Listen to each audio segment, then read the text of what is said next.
Siobhan says that if you raise one eyebrow, it can mean lots of different things. It can mean I want to do sex with you. I never said that. Yes, you did. I didn't use those words, Christopher. You did.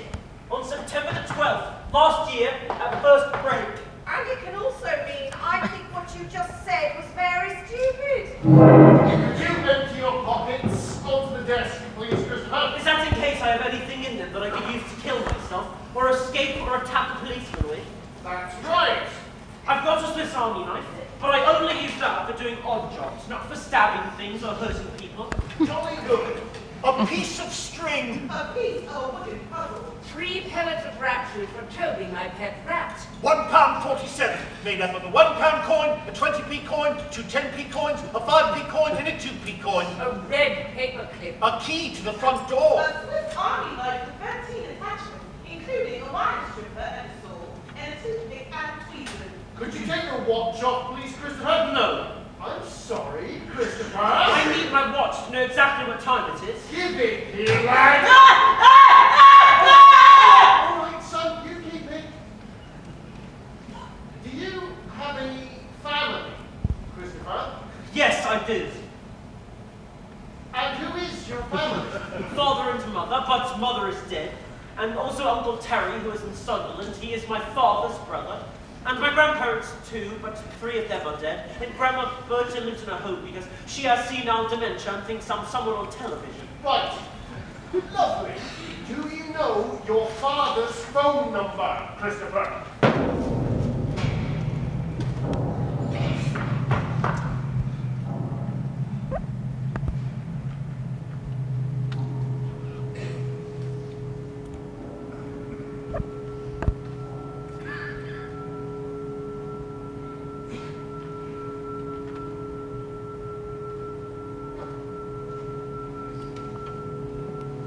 I could see the Milky Way as they drove me towards the town centre.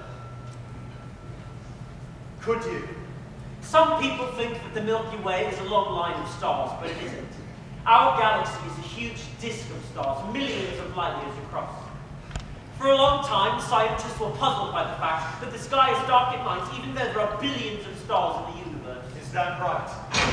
Christopher, Mr. Boone, could you come this way, please? Are you going to interview me and record the interview? I don't think there will be any need for that. I've spoken to your father, and he says that you didn't mean to hit the policeman. Did you mean to hit the policeman? Yes. But you didn't mean to hurt the policeman. No, I didn't mean to hurt the policeman. I just wanted him to stop touching me. You do know that it's wrong to hit a policeman, don't you? I did. Did you kill the dog, Christopher? I did not kill the dog. You know that it's wrong to lie to a policeman. You could get into a very great deal of trouble if you do. Yes. Did you know who killed the dog? No. Are you telling the truth? Yes, I always tell the truth. Right. I'm going to give you a caution. Is that going to be on a piece of paper, like a certificate I can keep? No. A caution means we're going to keep a record of what you did. That you hit a policeman, but it was an accident, and you didn't mean to hurt the policeman. But it wasn't an accident. Christopher, please. If you get into any more trouble, we will take out this record, see that you've been given a caution, and we will take things much more seriously. Do you understand what I'm saying? Yes. The second main reason I find people confusing is that people often talk using metaphors. These are examples of metaphors. I'm going to seriously lose my shit. He was the apple of her eye. They had a skeleton in their cupboard. We had a real pig of a day. The dog was stone dead. The word metaphor means carrying something from one place to another. And it is when you describe something by using a word for something that it isn't. This means that the word metaphor is a metaphor. Wow, that's clever. It's true. Yes, I think it should be called a lie because a pig is not like a day, and people do not have skeletons in their cupboards. When I try and make a picture of the phrase in my head, it just confuses me because imagining an apple in someone's eye doesn't have anything to do with liking someone a lot, and it makes you forget what the person was talking about. I'm sorry. It's okay. I didn't kill Wellington. I know.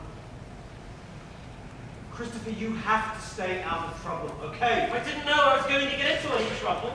I like Wellington and I wanted to say hello to him, but I didn't know that someone had killed him. Just try and keep your nose out of other people's business. I am going to find out who killed Wellington. Are you listening to what I'm saying, Christopher? Yes, I was listening to what you were saying, but when someone gets murdered, you have to find out who did it so that they can be punished. It's a bloody dog, Christopher.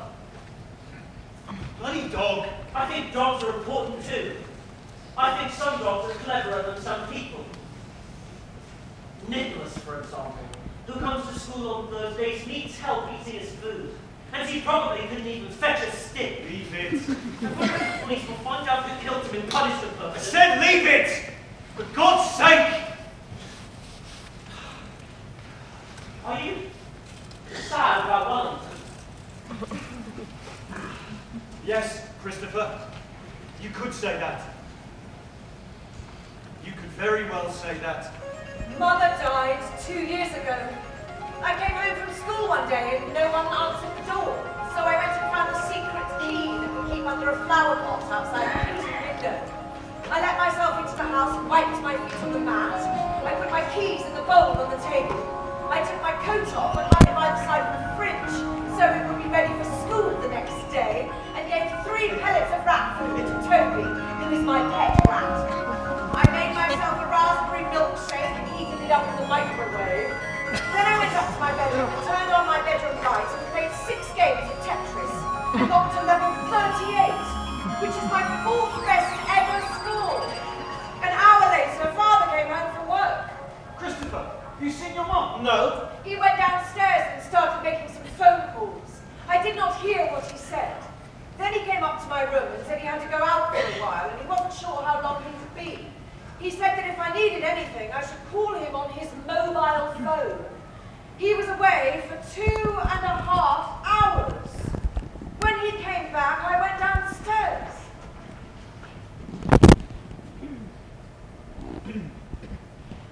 I'm afraid you won't be seeing your mother for a while.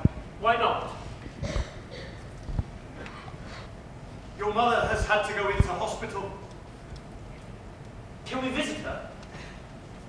No. Why can't we? She needs rest. She needs to be on her own. Is it a psychiatric hospital? No. It's an ordinary hospital. She has a problem. A problem with her heart. I'll make her a get well card. If I make her a get well card, will you take it in for her tomorrow? How are you today, Christopher? I'm very well, thank you. That's good. In the bus, on the way to school, we passed 4 red cars in a row. 4? So today is a good day. Great. I am glad. I've decided I am going to try and find out who killed Wellington. Because a good day is a day for projects and planning things. Who's Wellington? Wellington is a dog that used to belong to my neighbour, Mrs. Shears, who is our friend, but he is dead now because somebody killed him by putting a garden fork through him. And I found him, and the policeman thought that I killed him, but I hadn't. And then he tried to touch me, so I hit him, and then I had to go to the police station. And I'm going to find out who really killed Wellington and make it a project, even though Father told me not to. Did he? Yes, I see. I don't always do what I'm told. Why not? Because when people tell you what to do, it is usually confusing and does not make sense. For example, people often say, be quiet, but they don't tell you how long to be quiet for. No. Why did your father tell you not to try to find out who killed Wellington? I don't know. If your father's told you not to do something, maybe you shouldn't do it. Well, we're meant to be writing stories today, so why don't you write about what happened to Wellington? Okay, I will. Christopher. I'm sorry. Your mother's died. She's had a heart attack. It wasn't expected. What kind of heart attack? I don't know what kind of heart attack.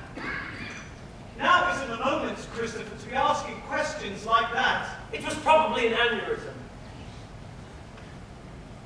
I'm sorry, Christopher. I'm really sorry. That evening I went round to Mrs. Shears' house and knocked on the door and waited for her to answer it.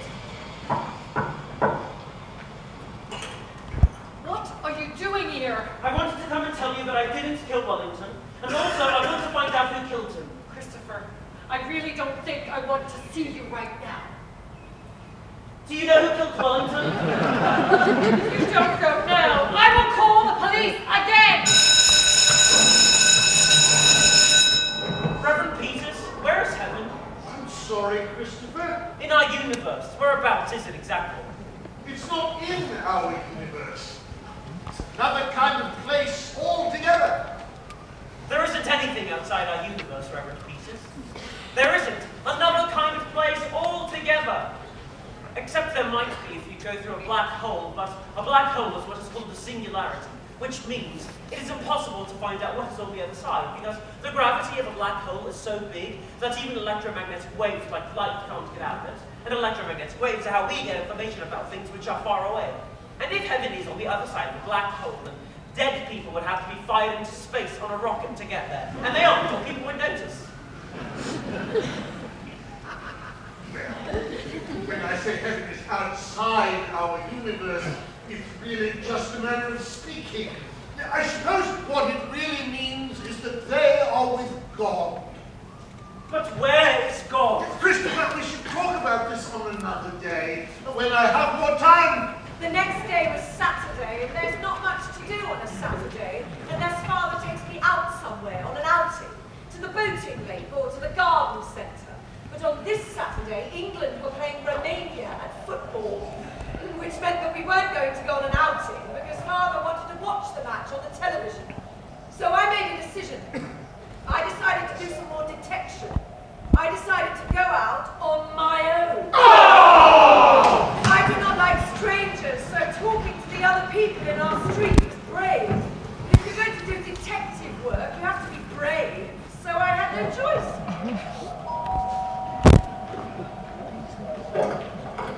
Can I help you? Do you know who killed Wellington? Who are you? I'm Christopher Boone from number 36, and I know you're Mr. Thompson. I'm Mr. Thompson's brother. Do you know who killed Wellington? Who the hell is Wellington? Mrs. Shears' dog. Mrs. Shears from number 39. Someone killed her dog. With a fork. Jesus Christ! A garden fork. Do Ah. you know who killed him? Look, son, do you really think we should be going around asking questions like this? Yes, I do. Because I want to find out who killed Wellington, and I'm writing a book about it. Well, I was in Colchester on Thursday, so you're asking the wrong bloke. Thank you for helping me with my investigation.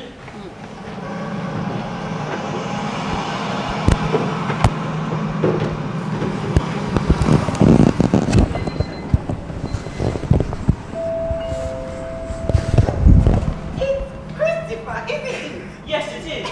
Do you know who killed Wellington? No, I don't. No, I'm sorry. Did you see anything suspicious on Thursday evening which might be a clue? Like what? Like strangers? Or the sound of people arguing? Perhaps you should be talking to your father about this. I can't talk to my father about it because he told me to stay out of other people's business. Well, maybe he has a point, Christopher. So you don't know anything that might be a clue? No. You be careful, young man. I will be. Thank you for helping me with my investigation.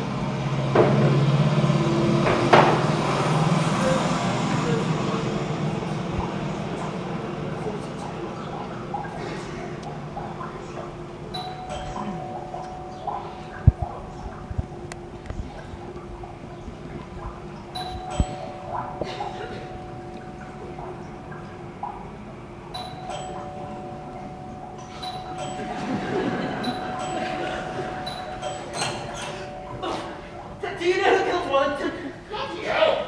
Policemen really aren't getting younger these days, aren't they? 2, 3, 5, 7, 11, 13, 17, 19, 23, 24, 25, 26, 27, 58, 59, 61, 67. Do you know anything about Wellington getting killed? I heard about it yesterday. Dreadful! Dreadful! Do you know who killed him? No, I don't. Somebody must know, because the person who killed Wellington knows that they killed Wellington. Unless they were a loony person and didn't know what they were doing, or unless they had amnesia. You're Christopher, aren't you? Yes, I live in number 36. We haven't talked before, have we? No, I don't talk to strangers. But I'm doing detective work. Oh, I see you every day, going to school on a school bus when I'm walking my dog. It's very nice of you to come and say hello, even if it's only because you're doing detective work. Thank you. I have a grandson your age. My age is 15 years and 3 months and 3 days. Well, almost your age. You don't have a dog, do you? No. Probably like a dog, wouldn't you? I have a rat. A rat. He's called Toby. Oh. Most people don't like rats because they think they carry diseases like bubonic plague, Christopher, not only because they lived in sewers and stowed away on ships coming from foreign countries where there were strange diseases, but rats are very clean. Do you want to come in for tea? I don't go into other people's houses.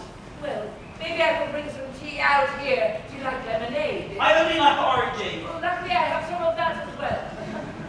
And what about Battenberg? I don't know. Because I don't know what Battenberg is. It's a type of cake.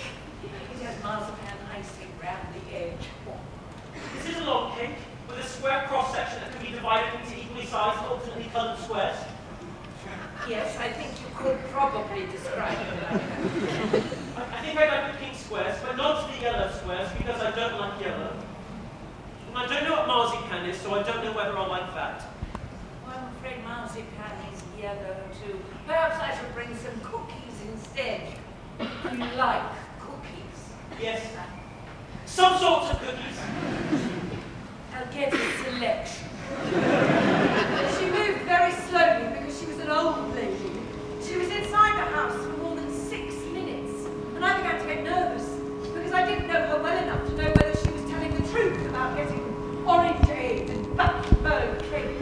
And I thought she might be ringing the police, and then I would get into much more serious trouble because of the caution. So I walked away. Why would you kill a dog? I wouldn't. I think you would only kill a dog if A,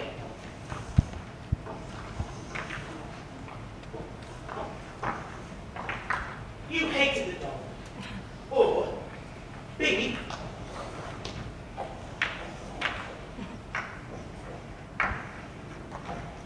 you were a lunatic, or C,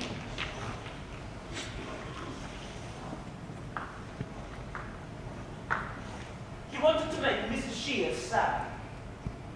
I don't know anyone who hated Wellington, so if it was A, it was probably a stranger. I don't know any lunatics either, so if it was B, it was also probably a stranger. Right? But most murders are committed by someone who is known to the victim. In fact, you are most likely to be murdered by a member of your own family on Christmas Day. Is that a fact? Yes, actually, it is a fact. Wellington was therefore most likely to have been murdered by someone known to him. I only know one person who doesn't like Mrs. Shears, and that is Mr. Shears.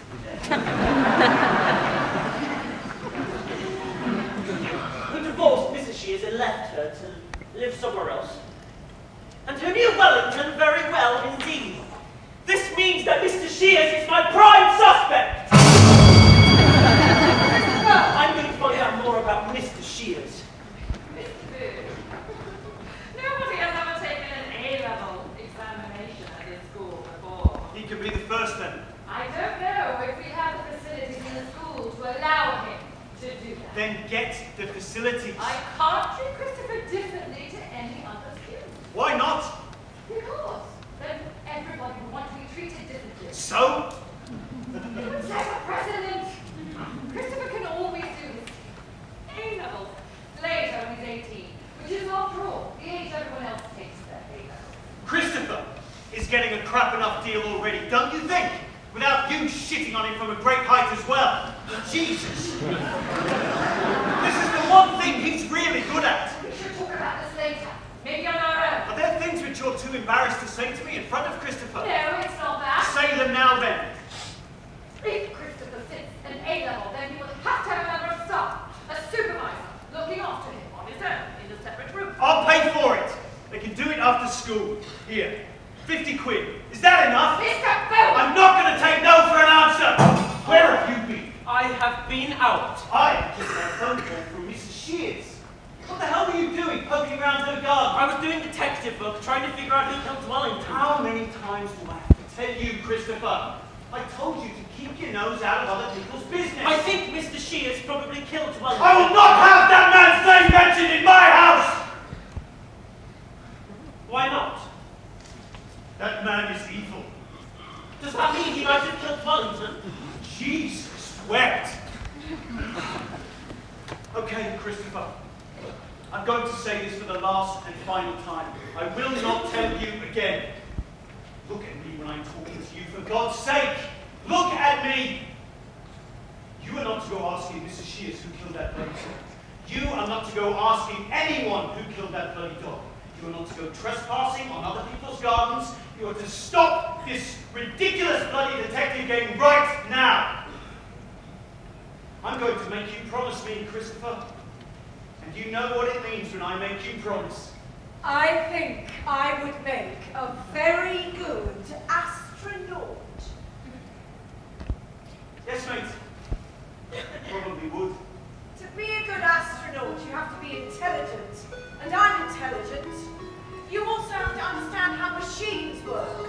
And I'm good at understanding how machines work. You also have to be someone who would like being on their own in a tiny spacecraft, thousands and thousands of miles from the surface of the Earth, and not panic or get claustrophobia or homesick or insane.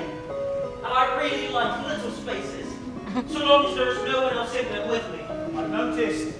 Sometimes when I want to be on my own, I get into the laundry room and slide in beside the boiler and pull the door closed behind me and sit there and think for hours.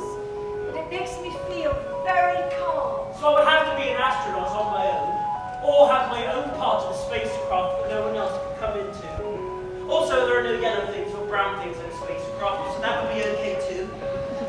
And I would have to talk to other people for mission control, but we would do that through a radio link-up and a TV monitor, so it wouldn't be like real people who are strangers, but it would be like playing a computer game. Which you like. Also, I wouldn't be homesick at all because I'd be surrounded by lots of things I like, which are machines and computers and outer space. And I would be able to look out of a little window in the spacecraft and know that there was no one else near me for thousands and thousands. Christopher, what? Could you please just give it a bit of a break, mate? Please. And know that there was no one else near me for thousands and thousands of miles.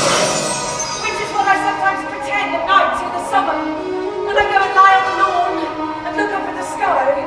And I put my hands around the sides of my face so I can't see the face, chimney or clothesline. And I can pretend I'm in space. And all I could see would be stars. And stars are the places where the molecules that life is made of were constructed billions of years ago. For example, all the iron in your blood, which stops you being anemic, was made in a star. And I would like if I could take Toby with me in space. And that might be allowed because they sometimes do take animals into space for experiments.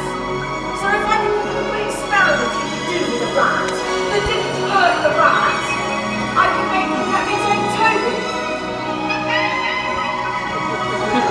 But if they didn't let me, I would still go, because it would be a dream come true. Father said, I see. That's a pity. so the book is finished. Well, Christopher, if your father has said he wanted you to stop, then I think he probably has a good reason, and I think you should stop. But you can still be very proud, because what you've written so far is just, well, it's great. It's not a proper book. Why not? It doesn't have a proper ending. I never found out who killed Wellington, so the murderer is still at large. Not all murders are solved. Not all murderers are caught. Father said I was never to mention Mr. Shears' name in our house again, and that he was an evil man, and maybe that meant he was the person who killed Wellington. I think you should do what your father tells you to do. What happened to you the other day? I came out again and you'd gone. I had to eat all the cookies myself. I was looking forward to our little chat. I don't do chatting. I don't like it. No, I don't suppose you do. Do you like computers? Yes, I like computers. I have a computer in my room. I know. I can see you sitting at your computer in your bedroom sometimes when I look across the street. And I like maths and looking after Toby, and I also like outer space, and I like being on my own. I bet you're very good at maths, aren't you? I am. I'm going to do A-level maths next month, and I'm going to get an A star. Really? A-level maths? I'm the first person to take an A level from my school because it's a special school. All the other children in my school are stupid. Except I'm not meant to call them that. Even though that is what they are. Well, I'm very impressed. And I hope you do get an A star. I will. And the other thing I know about you is your favorite color is not yellow. No. And it's not brown either. My favorite color is red. And metal color. Do you know Mr. Shears? Not really, no. I mean, I knew him well enough to say hello, but I didn't know much about him. I think he worked at the National Westminster Bank in town. Father said that he is an evil man. Do you know why he said that? Perhaps it would be best not to talk about these things, Christopher. Why not? Because maybe your father's right and you shouldn't go around asking questions about this. Why? Because obviously he's going to find it quite upsetting. Why is he going to find it quite upsetting? I think you know why your father doesn't like Mr. Shears very much. Did Mr. Shears kill Mother? Kill her? Yes, did he kill Mother? No, of course he didn't kill your mother.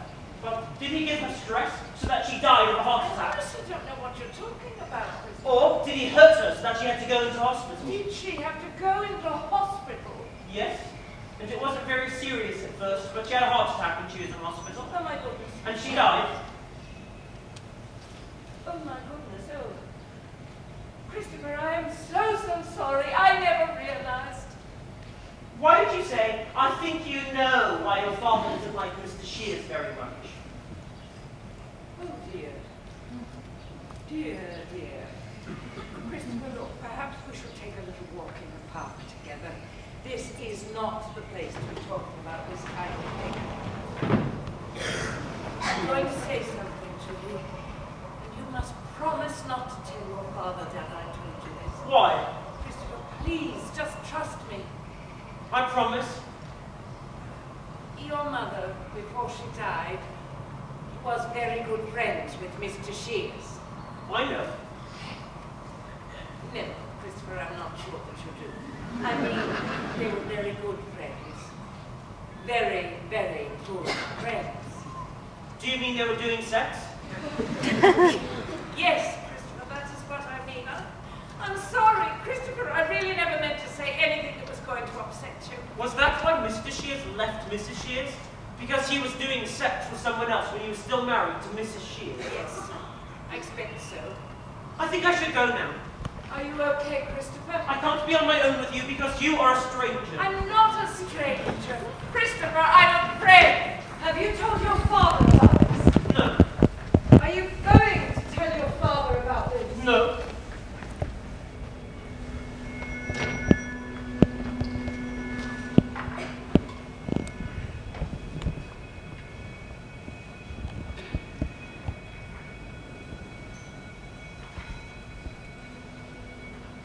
Did it make you sad to find this out?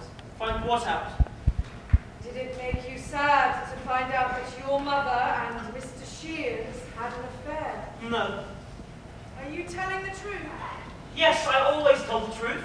It didn't make me feel sad, because Mother is dead, so I would be feeling sad about something that isn't real and doesn't exist, and that would be stupid. What was your mother like?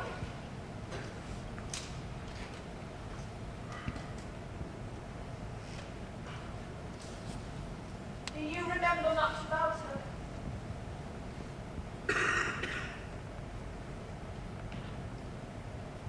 I remember the 20th of July, 2008. I was 9 years old. It was a Sunday. We were on holiday in Cornwall. We were on the beach in a place called Herrero. Mother was wearing a pair of shorts made out of denim and a stripy blue swimming costume. And she was smoking menthol cigarettes which were mint flavor. And she wasn't swimming, she was sunbathing on a towel which had red and purple stripes.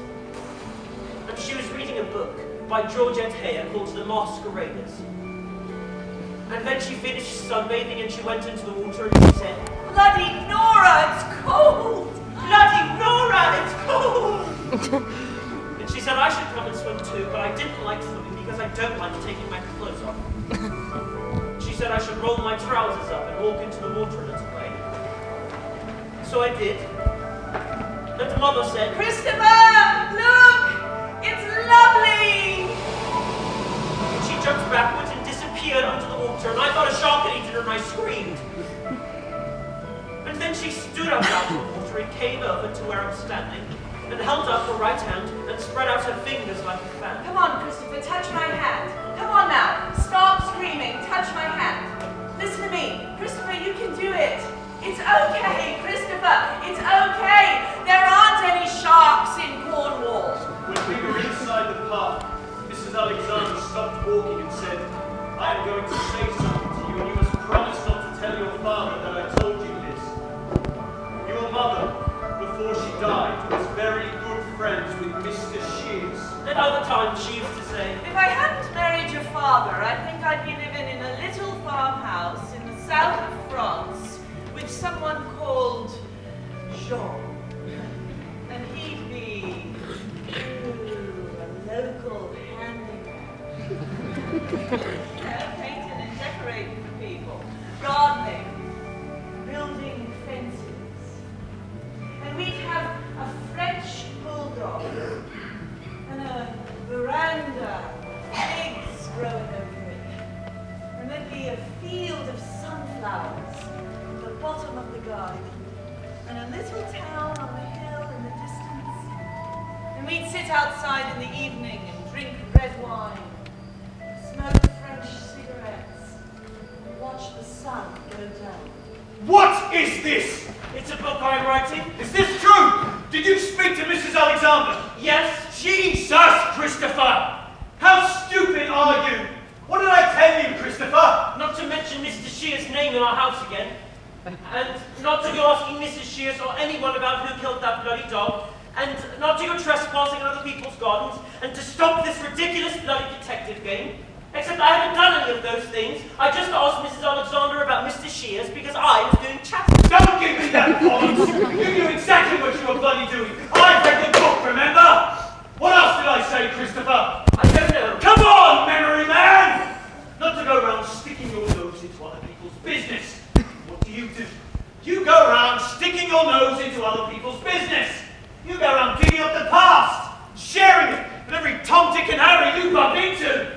What am I going to do with you, Christopher? What the fuck am I going to do with you? I was just chatting with Mrs. Alexander. I wasn't doing investigating. I asked you to do one thing for me, Christopher.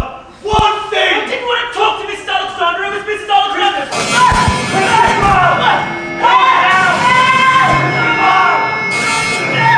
Stop this! Calm down, Christopher!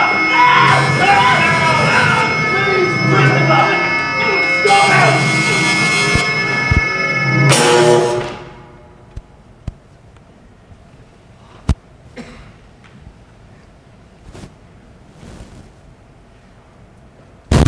I need a drink.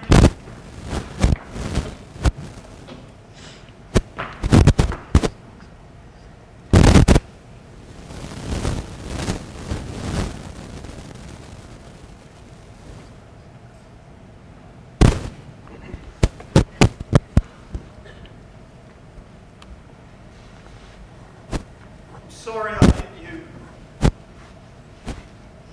I didn't mean to. I love you very much, Christopher. Don't ever forget that.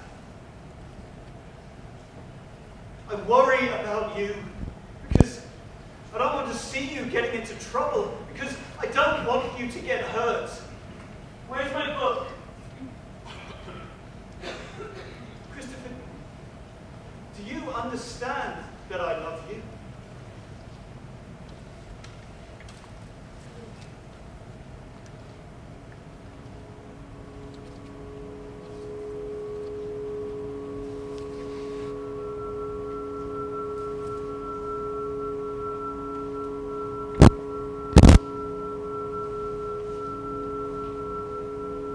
Is it in the dustbin in front of the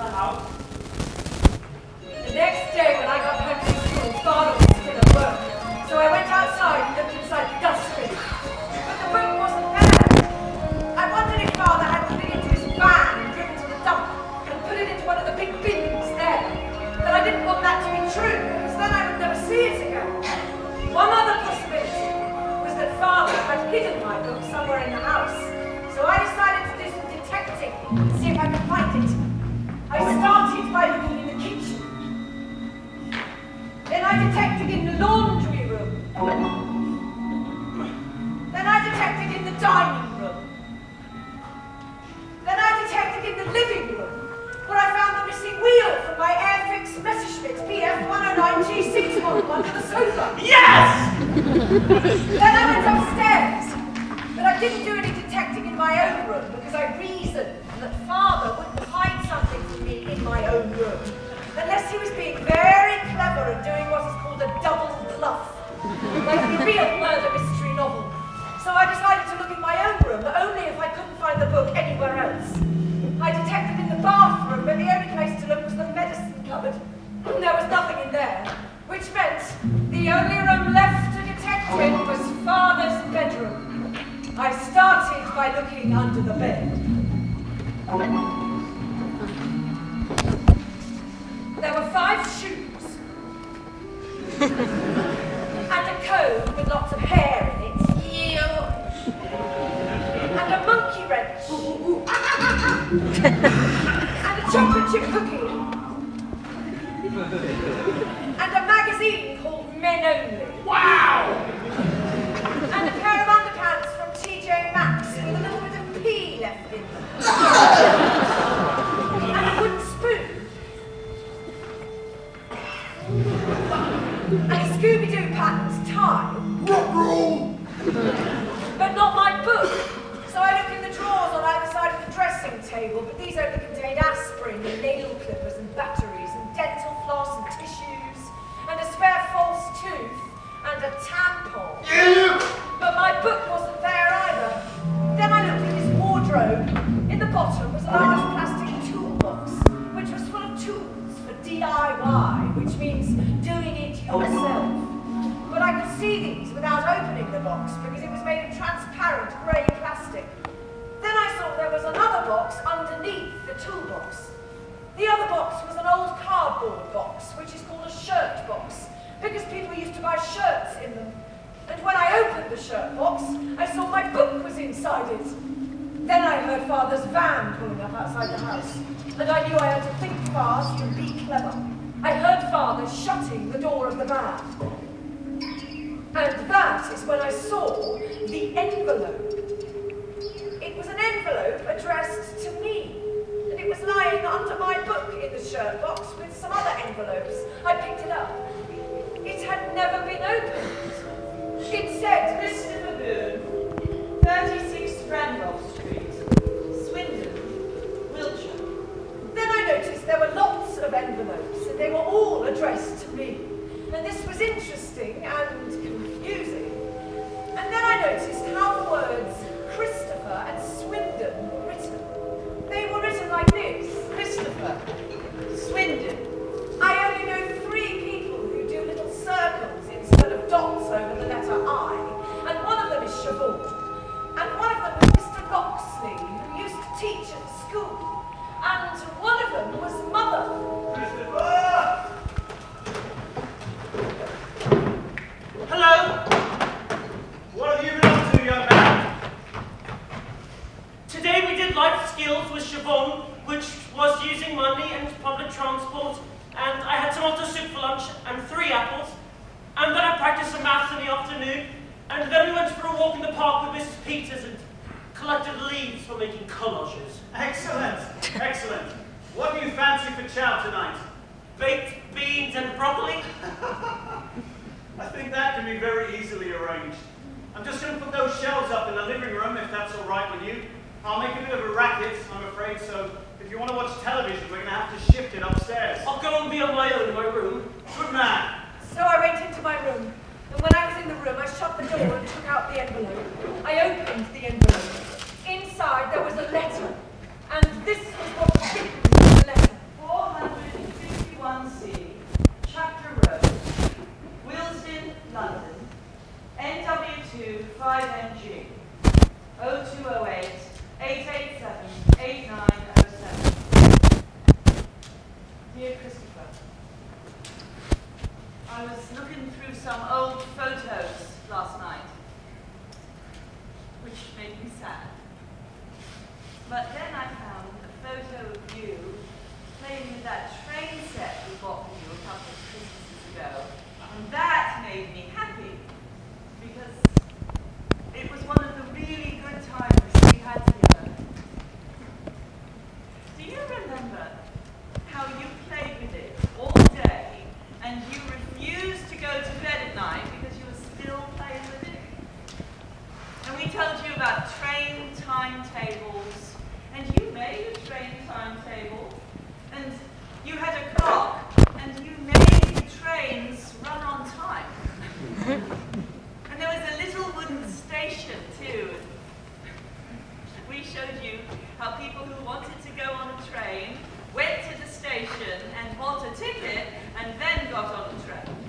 And you played with it for weeks and weeks and weeks.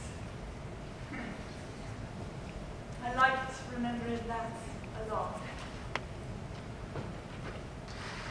You haven't written to me yet, so I know that you're probably still angry with me. I'm sorry, Christopher, but I still love you. I hope you won't stay angry with me forever. And I'd love it if you were able to write me a letter. I think about you all the time. Lots of love. Your Mum. I was really confused. Mother had never written a letter to me before, and Mother had never lived in London. I looked at the front of the envelope and saw there was a postmark, and there was a date on the postmark. The 16th of October, 2013, which meant the letter was posted 18 months after Mother had died. When I started writing my book, there was only one mystery to solve. Now there were two. I decided not to think about it anymore that night because I didn't have enough information and could easily leap to the wrong conclusions.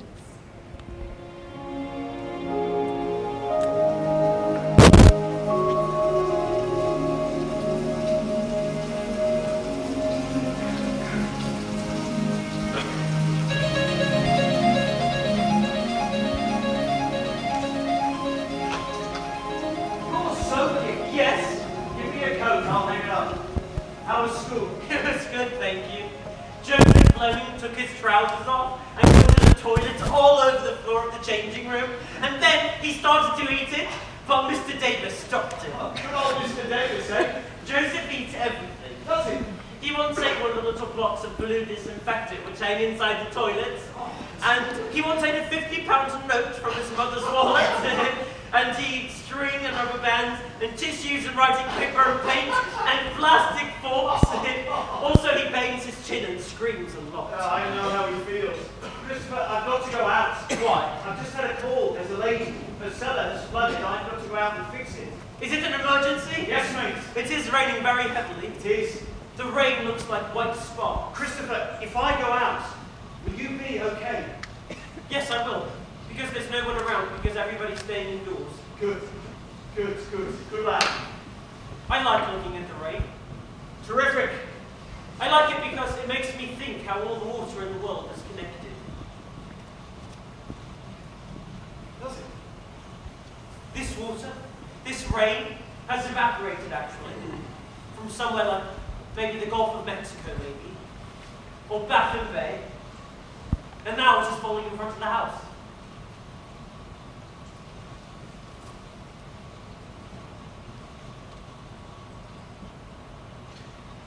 I'll have my mobile with me, Yes, so you can call me if there's a problem. yes, Behave yourself, Christopher.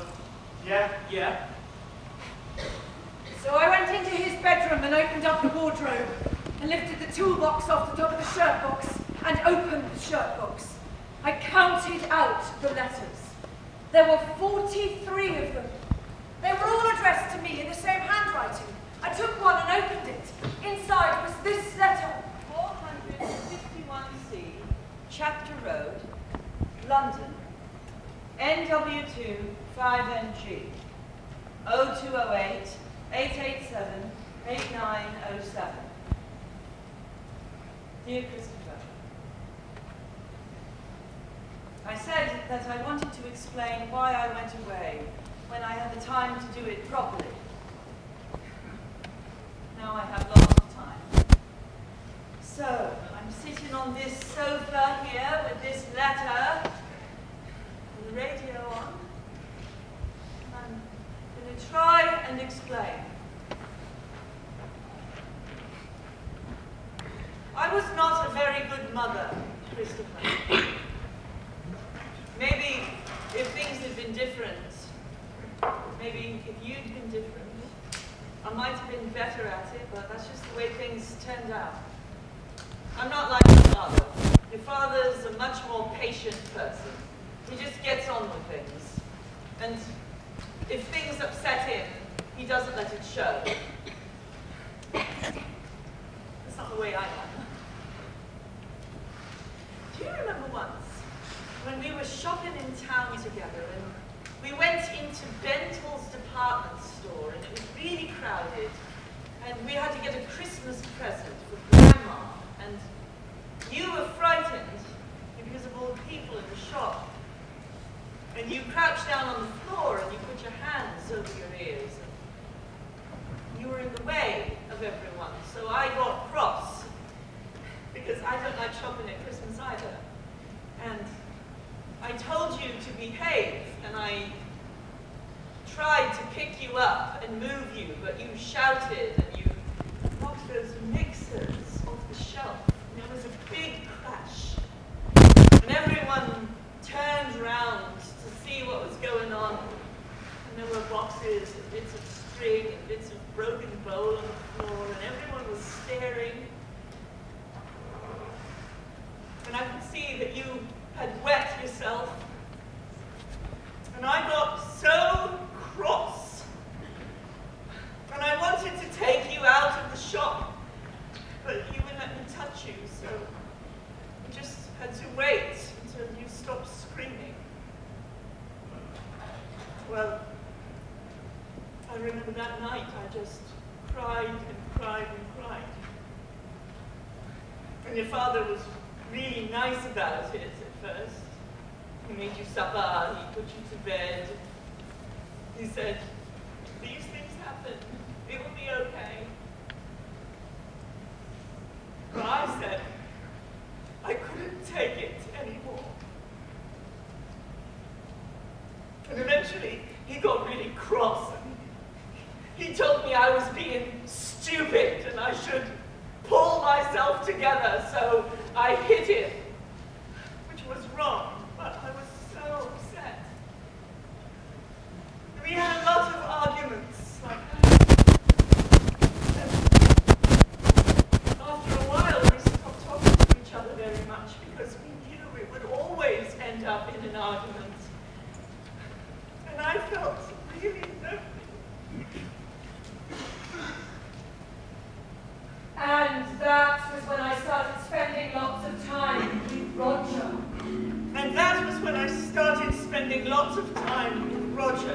Now, I know you might not understand any of this, but I wanted to try and explain so that you knew. We had a lot in common, and then we realized we were in love with one another. And I said that I couldn't leave you. And he was sad about that, but he understood that you were really important to me. And you started to shout, and I got cross, and I threw the food across the room, which I know I shouldn't have done. And you grabbed the chopping board, and you threw it, and it hit my foot, and broke my toes. And afterwards at home, your father and I had a huge argument. And I didn't walk properly for a month.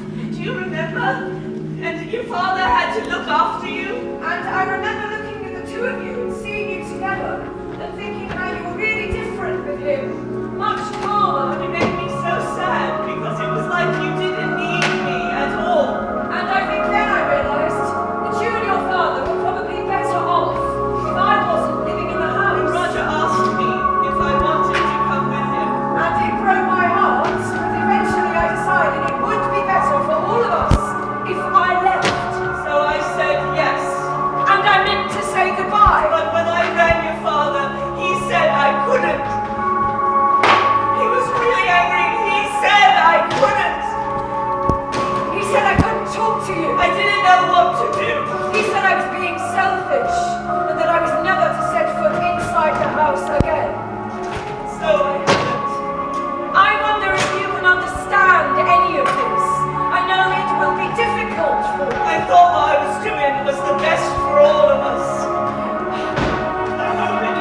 Christopher, what the hell are you doing?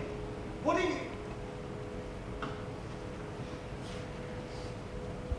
Visa! Oh, shit! Christ! It was an accident! I don't know what to say. I was in such a mess. I said she was in hospital because I didn't know how to explain. It was so complicated. And once I'd said that, I couldn't change it. It got out of control. Oh, Jesus, Christopher. You got sick all over your...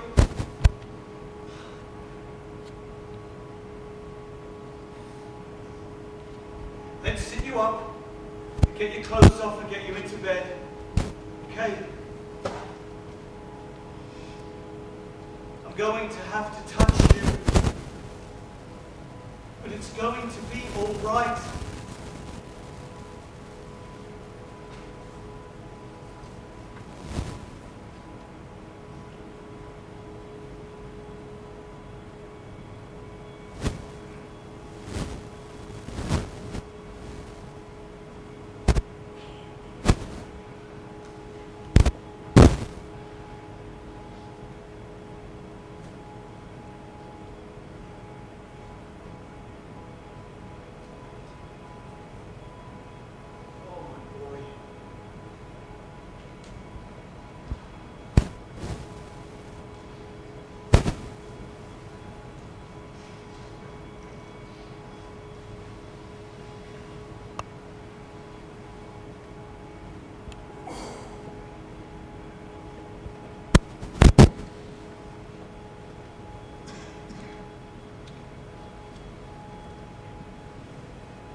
Look,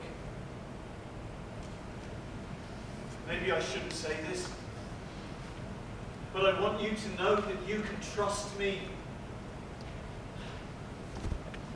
Life is difficult, you know.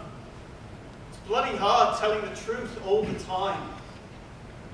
But I want you to know that I'm trying.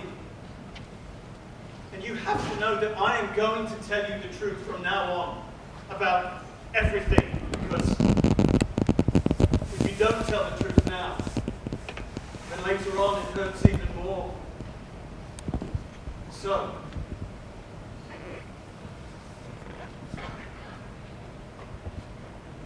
I killed Wellington, Christopher.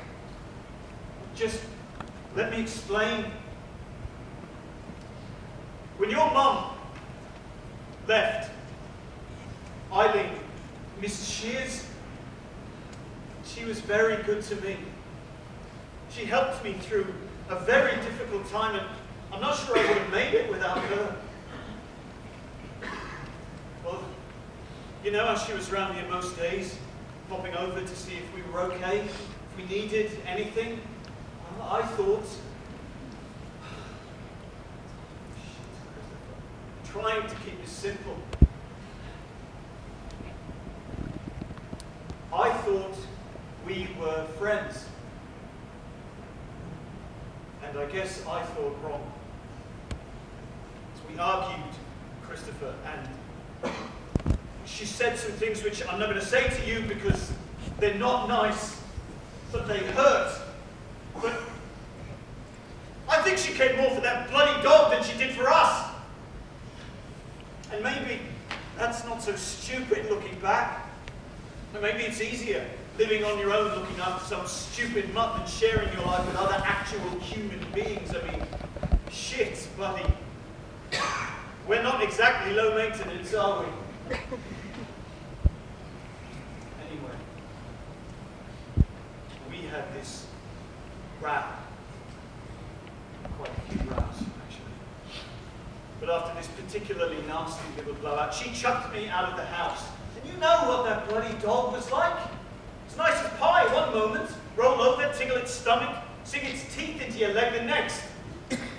Anyway, we're yelling at each other and it's in the garden. So when she slams the door behind me, the bugger's waiting for me and... Oh, I know. Maybe if I'd just given it a kick, I'd probably have backed off, but... Shit, Christopher. When the red mist comes down... Christ, you know what I'm talking about. I mean, we're not that different, me and you.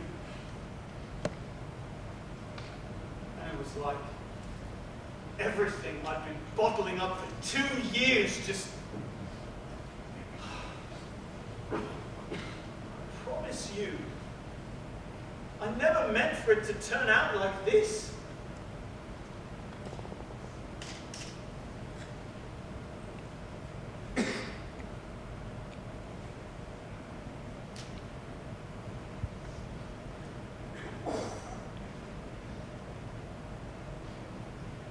Okay. Look, Christopher. I'm sorry. Let's leave it for tonight, okay? I'm going to go downstairs. You get some sleep. We'll talk in the morning. It's going to be all right. Trust me.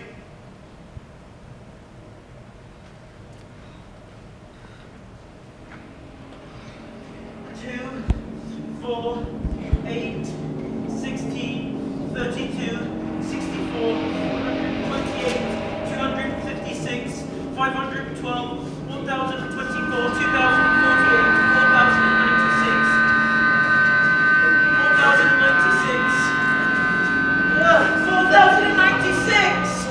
Father had murdered Wellington. That meant he would murder me. I had to get out of the house. I made a decision. I did this by thinking of all the things I could do, and then deciding whether they were the right decision or not. Stay home. I decided I couldn't stay home anymore. Christopher, please. No! Because I can't live in the house with you anymore because it's dangerous. I can't go and live with you because you can't look after me when school is closed. I can try. No, because you're a teacher. Not a friend or a member of my family. You could go and live with your Uncle Terry. You live in Sunderland. I don't know how to get to Sunderland. Get a train. Get the train from Swindon. Also, you smoke cigarettes and you stroke my head. You're not a friend either. I think I am a friend. You're not. And I can't stay overnight in your house or use your toilet because you've used it and you're a stranger. I'm not really a stranger, Christopher. Yes! 451C, Chapter Road, London, NW2 5NG. 451C, Chapter Road, London, NW2 5NG. 451C, Chapter Road, London, NW2 5NG. 451C, Chapter Road, London, NW2 5NG.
you'd like to make a play out of your book.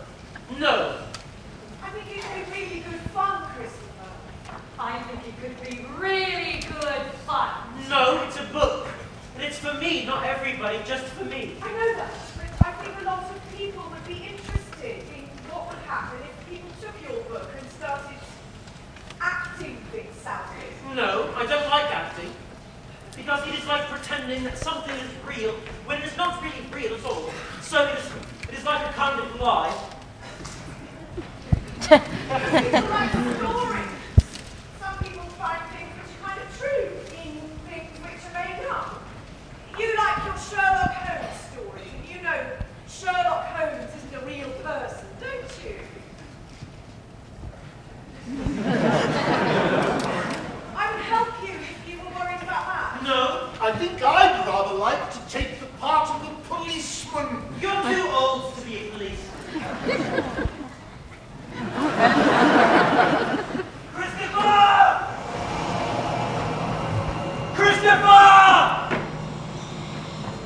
Christopher!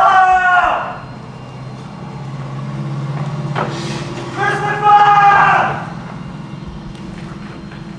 Christopher, what on earth has happened to you? Can you look after Toby for me? Oh. He needs special pellets, and you can buy them from a pet shop, and he needs fresh water every day too. Why do you need someone to look after Toby, Christopher? I'm going to live with Mother. I thought you told me your mother was dead. I thought she was dead, but she was still alive. Father lied to me, and also he killed Wellington. Is your mother here? No, Mother is in London. So, you're going to London on your own? I think I'm going to do that, yes. Where's your father at the moment, Christopher? I don't know. Perhaps we should try to give him a ring, see if we can get in touch with him. I'm sure he's worried about you, and I'm sure there's been some dreadful misunderstanding.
Yes, Mother. When's your train? I don't know. She's London. I don't know when there's a train to London. So you don't live with your mother? No, but I'm going to. So where does your mother live? In London. Yes, but where in London? 451C, Chapter Road, London, NW2 5NG. What is that? That's Toby, my pet rat. A pet rat? Yes, a pet rat. He's very clean, and he hasn't got me a bonnet leg. That's very reassuring. Yes.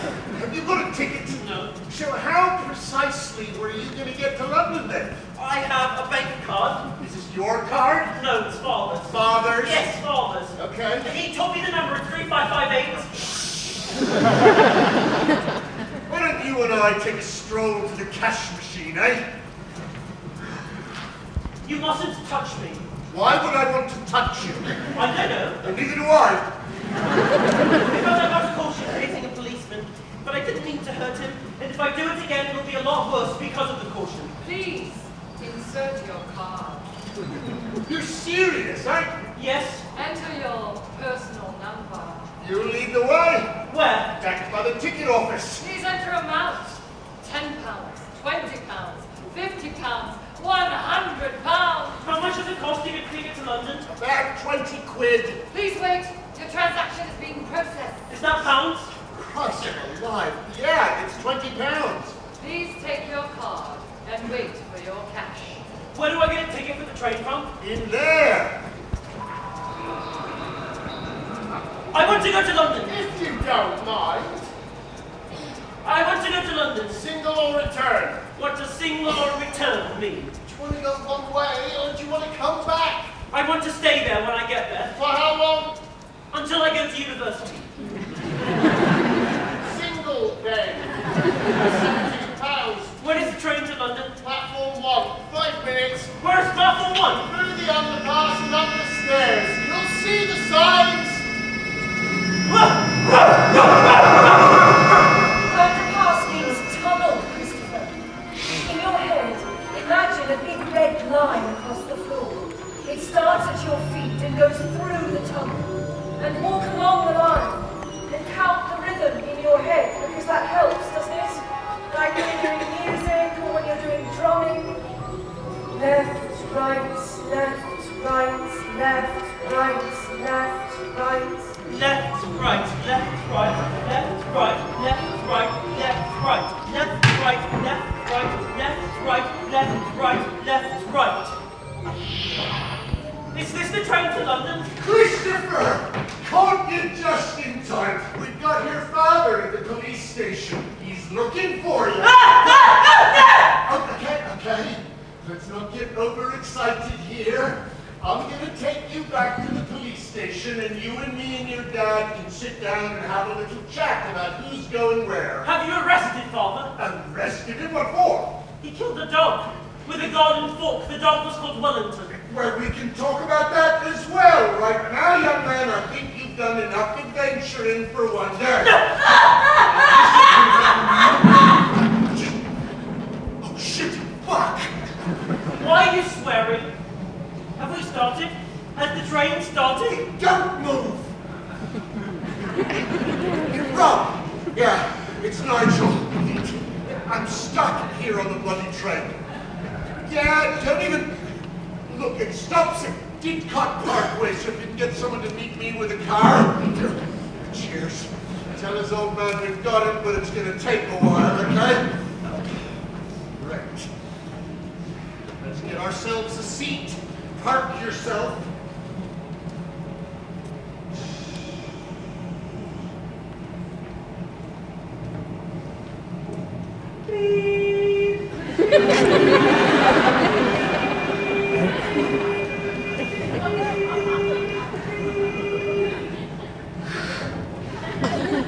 You're a bloody handful, you are. I see everything. Most other people are lazy. They never look at everything. They do what is called glancing, which is the same word for bumping off something and carrying on in almost the same direction. And the information in their head is really simple. For example, if they are on a train looking out of a window at the countryside, it might be 1. There are some cows in the field. 2. It is sunny with a few clouds. 3. There are some flowers in the grass. 4. There is a village in the distance. And then they will stop noticing anything because they would be thinking something else, like... I wonder if Judy's dog has given birth yet, or... I think I left the oven on. Or, I really fancy some cheesy Doritos. but if I am sitting looking out the window of a train onto the countryside, I notice everything. Like, 1, there are 19 cows in the field, 15 of which are black and white, 4 of which are brown and white. 2, there are 3 different visible nimble stratus clouds. 3, there is a village in the distance which has 32 visible houses. There is a plastic bag and a hedge note 2, and a squash Coca-Cola fountain can with a smell on it. I can see 3, 4, 5, 6, 5 different types of grass. I can see 3 of 4 different. There is a midnight color. There is a Coca-Cola. There is a snail. There is a house.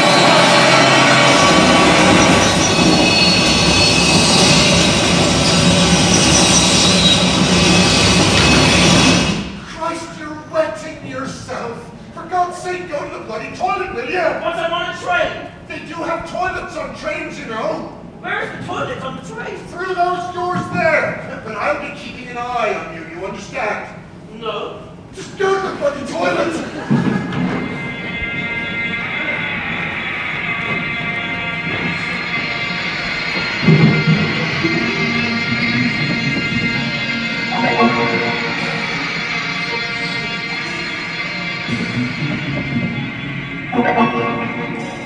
Oh, no.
London?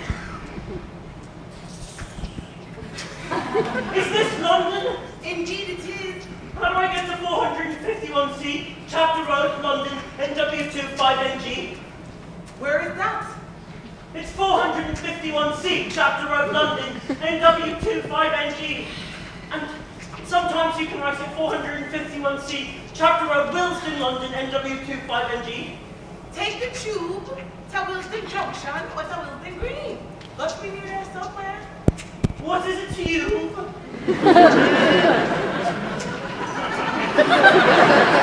Are you for real? Over there. You see that big staircase and escalator? You see the sign? It says underground. Take the Bakerloo line to Willesden Junction or the Jubilee to Willesden Green. Christopher, don't do this. Get away from me! Christopher, you won't be able to. I'm doing really well. Where's your Swiss Army knife? Have you lost it? It's in my pocket. Where's your red line gone? See? It's disappeared, hasn't it? How the hell are you going to find the Jubilee line? You don't even know what an escalator is, do you? It's a moving staircase. You step onto it, it carries you down. It's funny, look. Stop laughing. It's like something out of science fiction. I'm worried about you. You're lying. You killed Wellington. Where are you going? To watch the people. It's easy, look. You go to the black machine.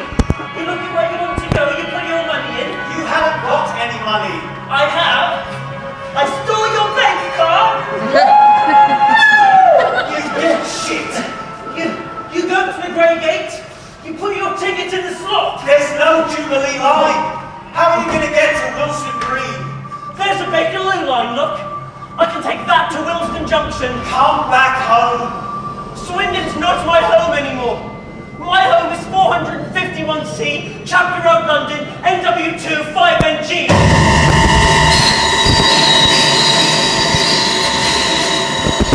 Stand behind the other line. I know. The trains will be very noisy. I know. It'll really scare you. I know. Try not to let it. Watch what the people do. Watch how they get on and off. Yes. Count the trains. Figure it out. Get the rhythm right. Train coming. Train stopped. Doors open. Train going. Silence. Train coming. Train stopped. Doors open. Train going. Silence. Train coming. Train stopped. Doors open. Train going. Silence. Train coming. Train stopped. Doors open, train going, silence. Train coming, train stopped. Doors open, train going, silence. Train coming, train stopped. Doors open. Toby? Toby? Oh. Toby, where are you, Toby? Toby, what are you doing down there? Toby, get back up here this instant. I'm warning you! Right, I'm coming down there, Toby, and when I catch you, I'm going to be very cross! Oi! What are you doing? My rat is on here! Get out of there! Oh! Toby, it's filthy down here! You get so dirty! Oh my days, what is he doing? What does it look like he's doing? That's all. Somebody get somebody to just stand there. Hey, please! Please, get back up here! I can't get back up there! My rat is on here! What? Hey, please, you're going to get yourself killed! You just go down there and get him. Me? What the hell's it got to do with me? He's a kid. You can't just let him get him. I know he's a kid! I can see he's a kid! I bloody well look at him! Hey, please, come on! Toby, stop being so difficult! I don't believe this is happening! This is ridiculous, Lee! Get your ass out of there now! Don't panic, I found him! Oh, look. Help him there. You want it. Get out there. No. All right. It's all right.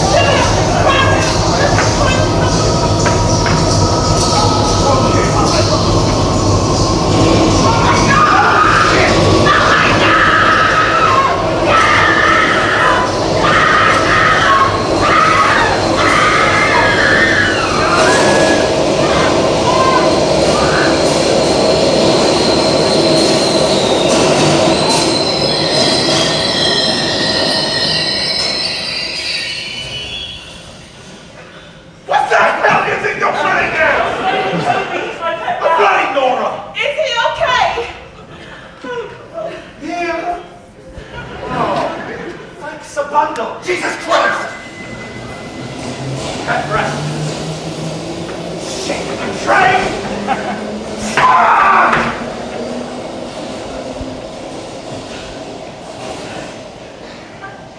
Are you okay? Okay. Is there anything I can do to help you? Stand further away. I've got the Swiss Army knife, and it has a salt blade on it. It can cut someone's finger off. Okay, I think I'm going to take that as a no.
I suppose this means Ed's here.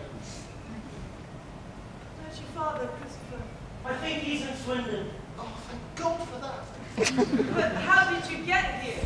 I came on the train. God, Christopher, I didn't think I'd ever... But why are you here on your own? Oh, Christopher, you're soaking. Roger, don't just stand there. Are you going to come in? Or are you going to stand out here all night? I'm going to live with you. Because Father killed Wellington with a garden fork. Jack Christ. Roger, please. Come on, Christopher, let's go inside. Get you dried off. Come on, soldier. You'll catch a death out here. You follow Roger. He's hungry. Have you got any food I can give him in some water? Are you okay, Christopher? I'm tired. I know.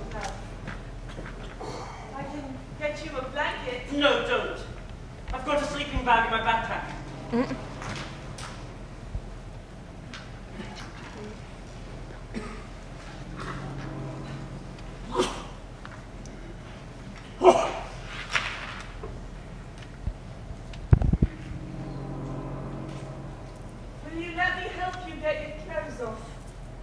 I can get you a clean t-shirt. You can get yourself into bed.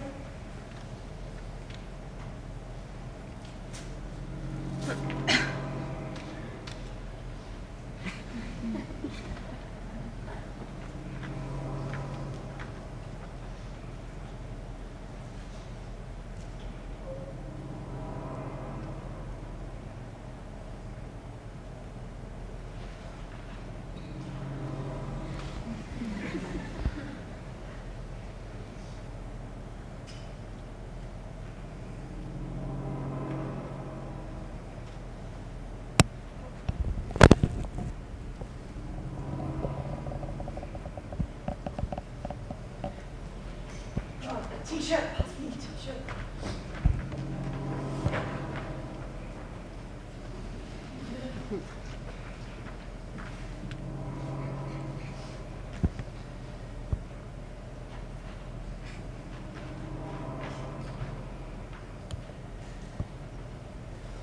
You're very brave. Yes.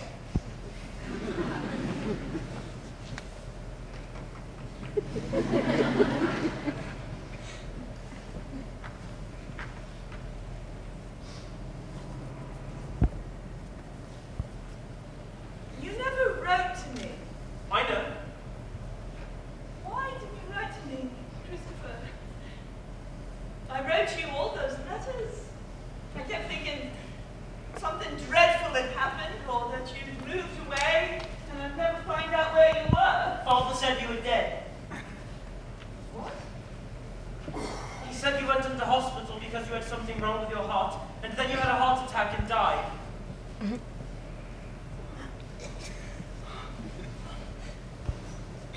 Oh my God! Oh my Why are you doing that? Oh, Christopher, I'm so sorry. What for? Oh, bastard! Bastard!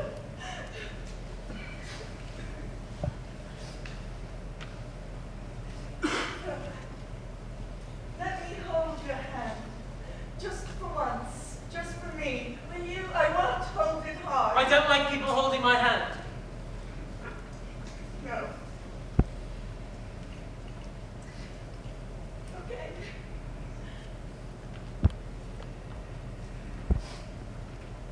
That's okay.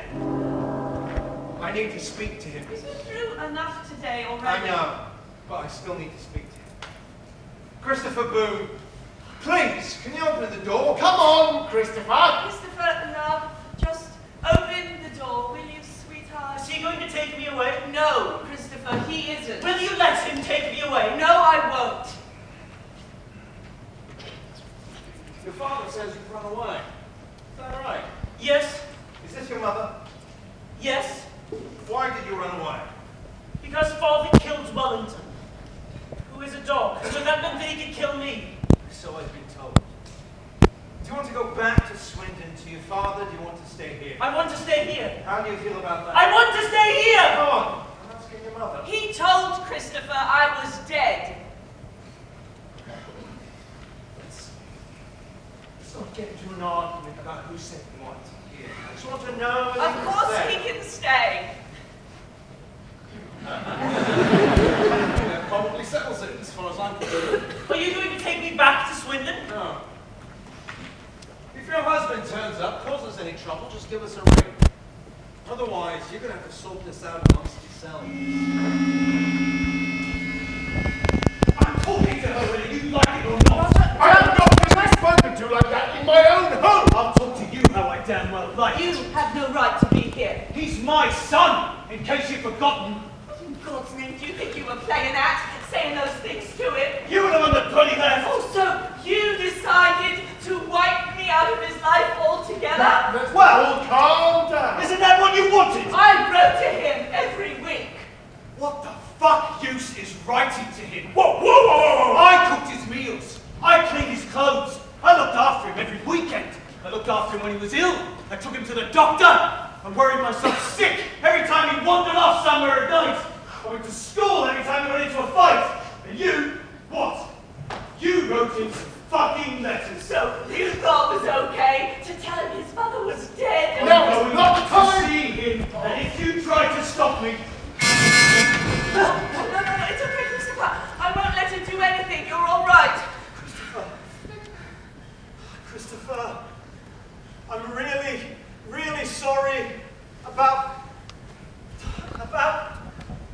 About the letters.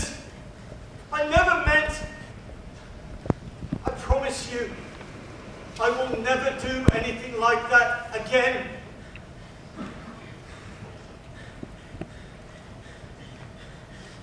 Oh, shit! Christopher, please!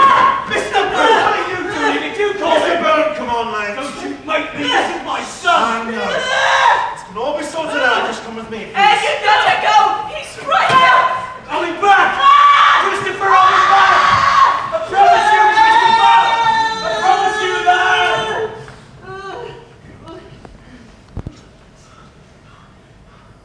You go back to sleep now. Everything's going to be all right. I promise.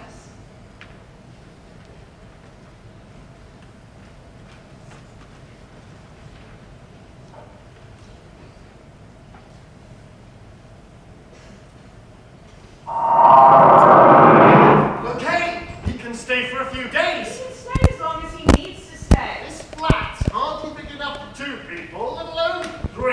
can understand what he's saying, no? What's he going to do? There's no school for him to go to.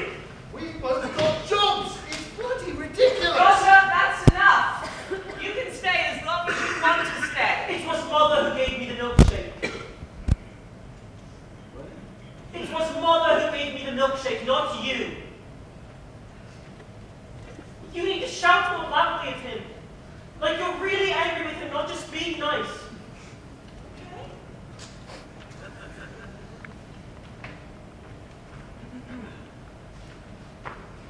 Roger, that's enough! You can stay as long as you want to stay.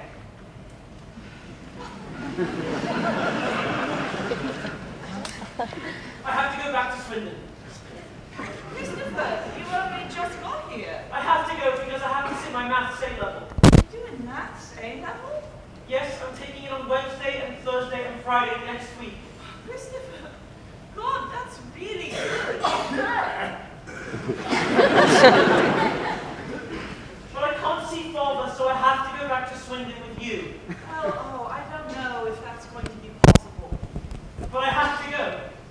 Let's talk about this some other time, okay? Okay? But I have to go to Swindon. Christopher, please. What time is it? 7 minutes past 2 in the morning. I can't sleep. It's because you're scared of Mr. Shears. You're being silly. There's nobody about. You can hear traffic. What cars are there? A Fiesta. A Peugeot. A Ford Granada. A Mini Cooper. What colours are they? I can't tell. I can only see orange and black and mixtures of orange and black. Look at the things people have in their front garden. Oh yes. Is that enough? It's a no. And a teddy bear. And a little pot, look. And it out then.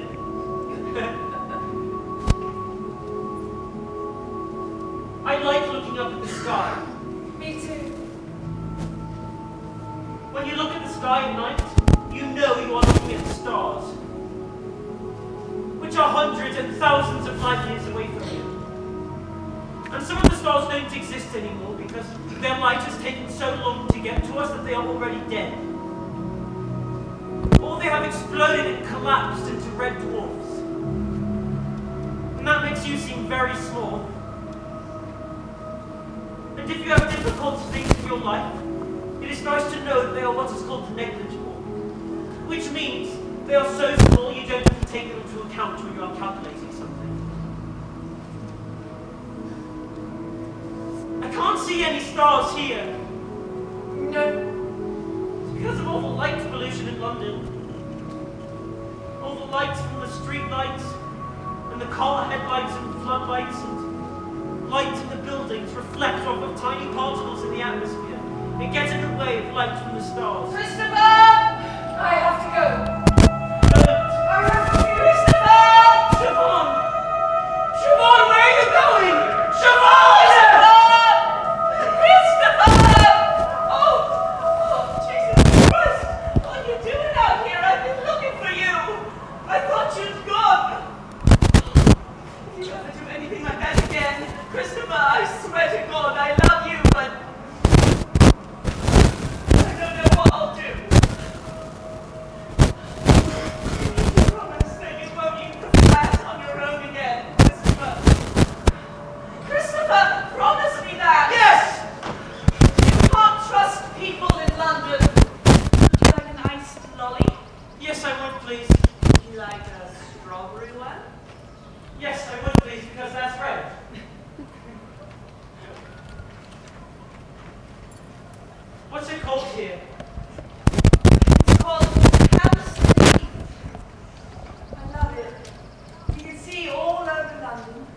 you.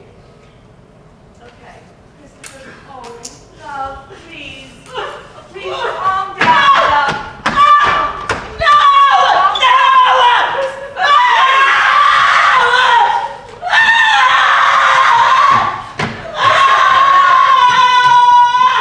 Here we are. Onto the radio. 100 number puzzles. It's from the library. Now, this one is the origin of the universe. And this one is nuclear power!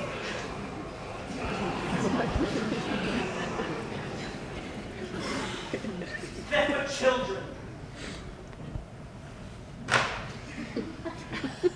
Well, it's nice to know my contribution is appreciated. Christopher, I made you a chart. Because you've got to eat, love. This is a Slim Fast, and it's strawberry flavored. Slim Fast? Roger, be quiet. Now, if you drink 200 milliliters, I'm going to put a bronze star on your chart. I don't believe Roger, this. for God's sake, please. Now, if you drink 400 milliliters, you get a silver star. Ah! And if you drink 600 milliliters, you get a gold star. A gold star! Well, that's very original, I have to say.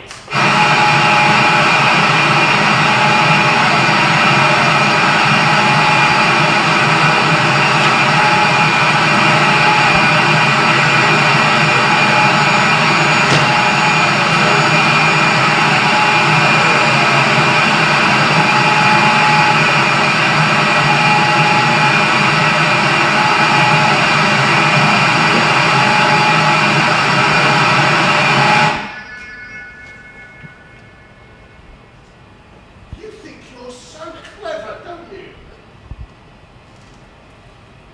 Don't you ever think about other people for 1 second? And, well, I beg you really, please!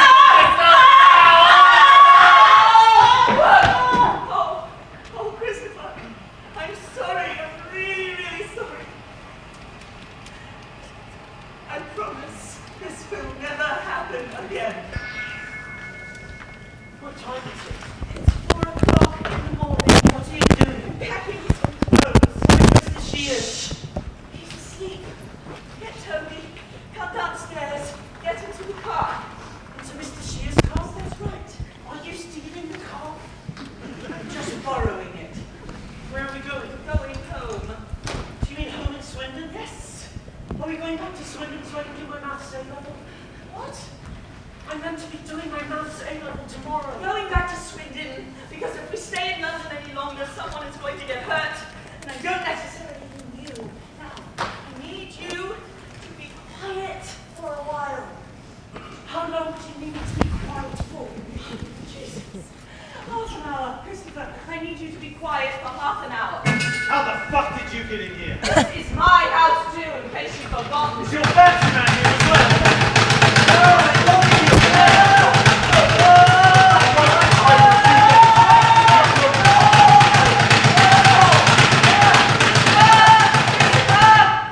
He's gone. You don't need to panic. Where's he gone to? He's gone to stay at a friend's house for a while. Is he going to be arrested and go to prison? What for? For killing Wellington. I don't think so. I think you're going to get arrested if Mrs. Shears presses charges. What's that?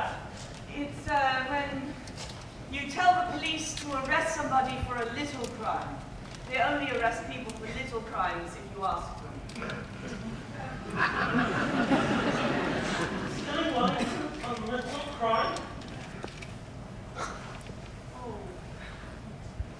Yes, love, it is. In the next few weeks, we're going to try and find a place of our own to live in. Can I still take my A-level? You're not listening to me, are you, Christopher? I am listening to you. Well, I told you. I rang your headmistress. I told her you were in London. I told her you'd be taking it next year. But I'm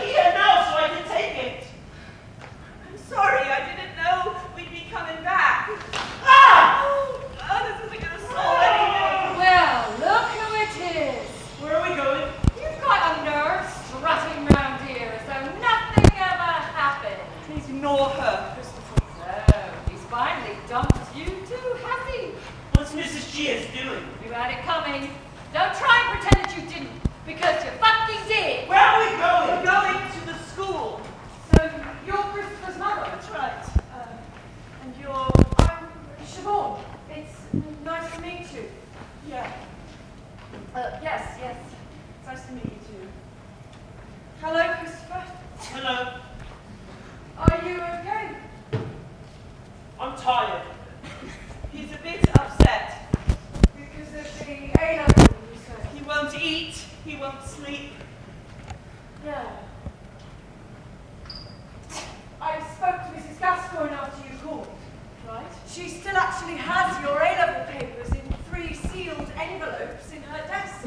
I still actually have the A-level papers in my desk. Does that mean I can still do A-level? I think so. We're going to call the Reverend Peters to make sure he can still come in this afternoon to be your supervisor. And Mrs. Gascoigne is going to call the examination board to say that you're going to take the exam after all. I thought I should tell you now so that you can think about it. So I can think about what? Is this what you want to do, Christopher?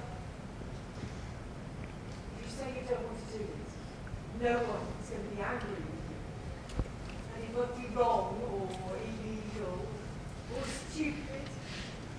It will just be what you want, and that will be fine. I want to do it. Okay. How tired are you? Very. How's your brain when you think about maths? I don't think it really works very well. What's the logarithmic formula for the approximate number of prime numbers not greater than x?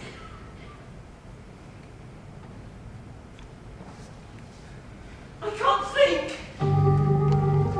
So, this is jolly exciting, eh, Christopher? Well, I'm excited anyway. The exam's going to last for 2 hours, Christopher, again. First thing you do, pop your name on the front. Okay, young man. Are you ready to roll? Turn over the paper, please, Christopher, and begin.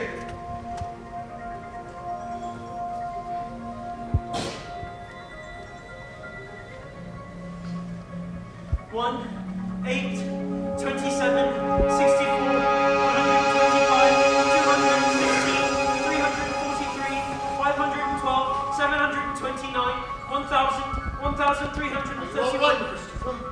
I can't read the question. What do you mean? I can't read the question. Can you see the question? I can see the question, but I can't read the question. Because when I look at the words, they all seem confused and mixed up and all the way round to me. Right. What does this question say? Christopher, I'm afraid I can't help you like that. I'm not allowed to. Christopher, stop groaning. Get your breath. Count the cubes of the cardinal numbers again. 1, 8, 27, 64, 125, 216, 343, 512, 729, 1,000, 1,331. Now, have another go. Show that a triangle with sides that can be written in the form n squared plus 1, n squared minus 1, and 2n, where n is greater than 1, is right angled. Pythagoras You is don't the... have to tell us. What? Sorry. You don't have to tell us how you solved it. But it's my favourite question. Yes, but it's not very interesting. I think it is. A squared must be... You don't want to hear about the answer to a maths question in a play. Look, why don't you do it after the curtain call? When you're finished, you can do a bow, and then people who want to can go home. And if anybody wants to find out how you solve the maths question, then they can stay and you can tell them at the end. Okay? Okay.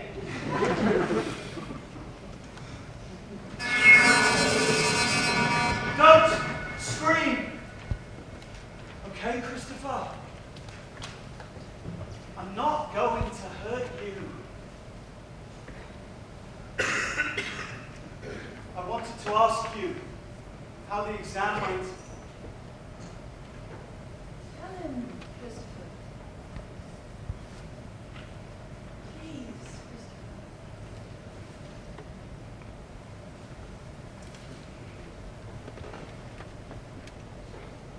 I don't know if I got all the questions right because I was very tired and I hadn't eaten any food, so I couldn't sleep properly. Thank you. What for? Just thank you. I'm very proud of you, Christopher. Very proud.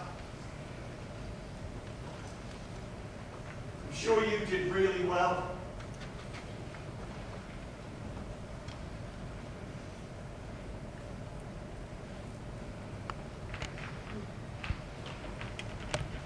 How's your flat?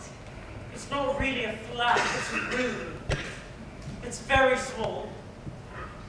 The corridor is painted brown. Other people use the toilet.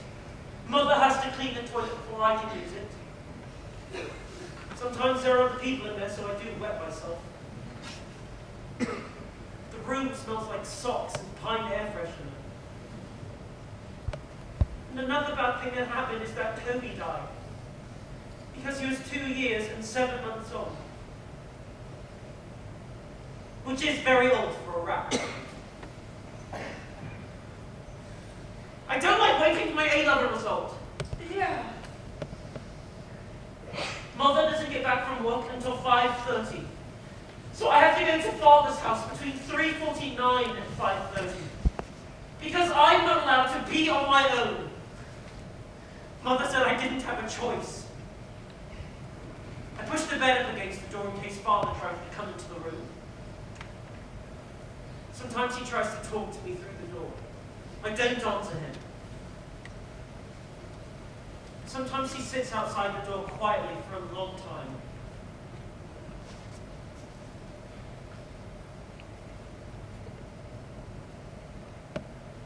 Can I come and live at your house? So that I'll have room to put all my things. I wouldn't have to share the toilet with strangers. No, Christopher. You can't. Why can't I? Is it because I'm too noisy? And sometimes I'm difficult to control? No. It's because I'm not your mother. No. That's very important. Do you understand that? I don't know. Christopher, Oh. can I have a talk with you? No, you can't go. It's okay, I'll be here. I don't want to talk to Father. I'll do you a deal. 5 minutes, okay? That's all.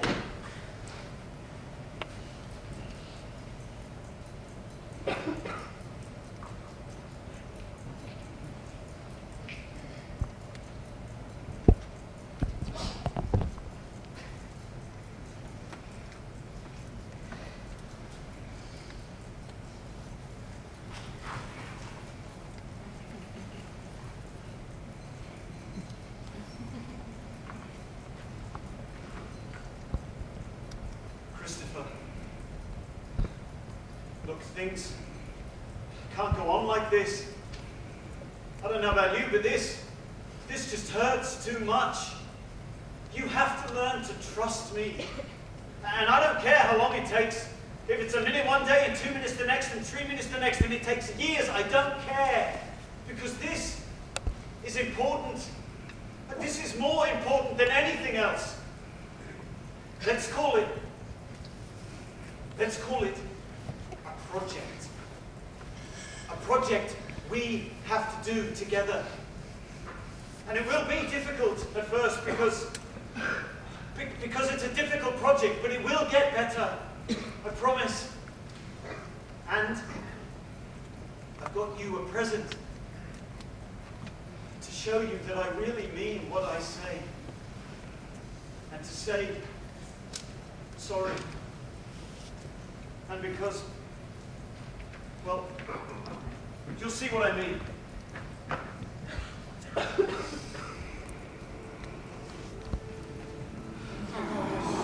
He's 2 months old. Christopher, I would never, ever do anything to hurt you.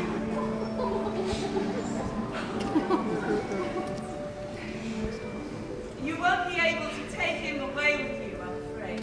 The bedstead's too small. But your father's going to look after him here. And you can come and take him out for walks whenever you want.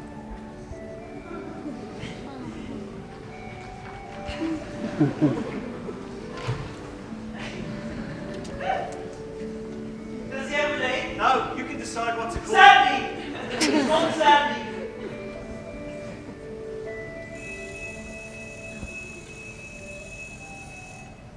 You need to go now. Yes. But we'll come back tomorrow. You can see him then.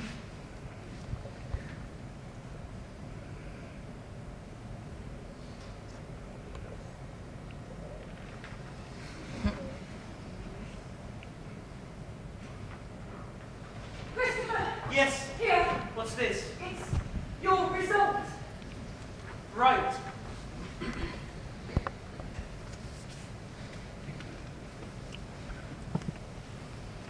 You need to open it.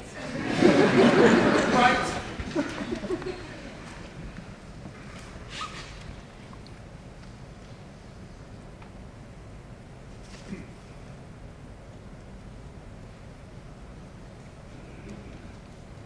Well, what does it say? I got an A star. Oh.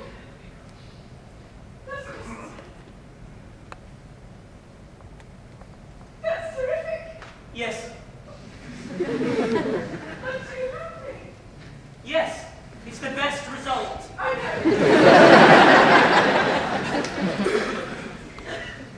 How's your dog? He's very well, thank you. I stayed last week at Father's because Mother got flu, and he slept on my bed so he can bark in case anybody came into the room at night. Right, and how are you getting on with your father? He planted a vegetable patch in his garden. I helped him, and Sandy watched. We planted carrots and peas and spinach, and I'm going to pick them when they're ready. He brought me a book, which is called Further Maths for A Level. He told Mrs. Gascoigne I was going to take further maths next year. She said, okay. Okay. I'm going to pass it and get an A star. And then in 2 years, I'll take A-level physics and get an A star. Then I am going to go to university in another town. I can take Sandy and my books and my computer. I can live in a flat with a garden and a proper toilet. Then I will get a first-class honours degree. Then I will be a scientist. I can do these things. I hope so. I can.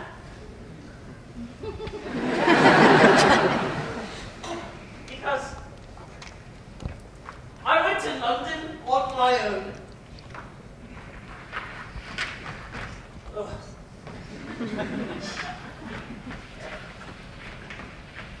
I solved the mystery of who killed Wellington. I found my mother. I was brave. You were.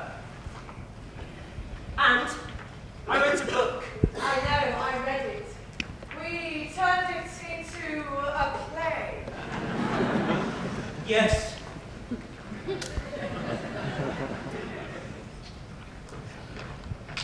Does that mean I can do anything, do you think? Does that mean I can do anything, Siobhan?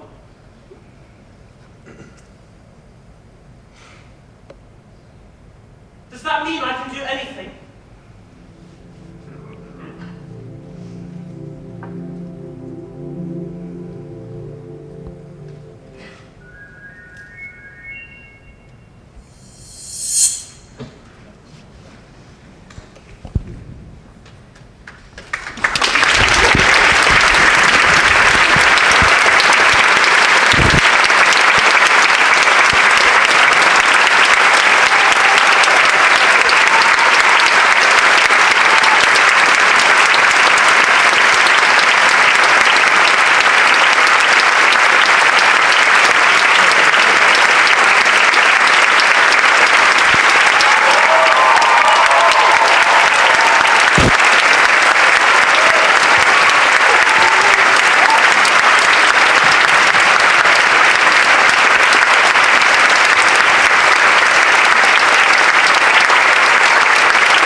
right angled, one of its angles will be 90 degrees and will therefore follow Pythagoras' theorem. Pythagoras said that a squared plus b squared equals c squared. To put it simply, if you draw squares outside the three sides of a right-angled triangle, then add up the area of the two smaller squares, this will be equal to the area of the larger square. This is only true if the triangle is right-angled. Come on, Bluey, come on. The A-level question is an algebraic formula for making right-angled triangles. N squared plus 1 is the biggest number in this equation, which makes it the hypotenuse, which is the longest side of the triangle. To find the area of a square, you must multiply the length by the width. So the area of this square is 2n times 2n, which equals 4n squared. And the area of this square is n squared minus 1 times n squared minus 1, which equals n to the power of 4 minus 2n squared plus 1. Now, if we add these two squares together, this equals n to the power of 4 plus 2n squared plus 1. Now, we need to find the